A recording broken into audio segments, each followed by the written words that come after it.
Hello friends, good evening. আজকে আমি চলে এসেছি একটা নতুন ব্লগ নিয়ে।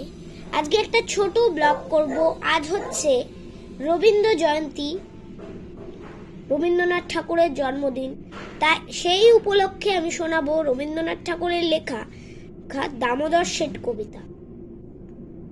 নমস্কার। রবীন্দ্রনাথ ঠাকুরের লেখা দামোদর শেঠ।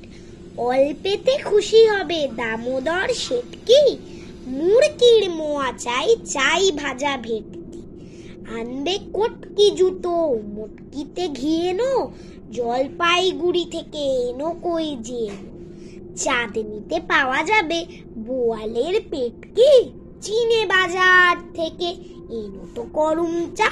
কাঁকড়ার ডিম চাই চাই যে গরম চা। না হয় খরচা হবে মাথা হবে হেটকি। মনে রেখো বড় মাপে করা চাই আয়োজন, কলেবর খাটো নয় 3 মণ প্রয়োজন। খোঁজ নিও ঝরিয়াতে জিলিপির রেট কি। নমস্কার।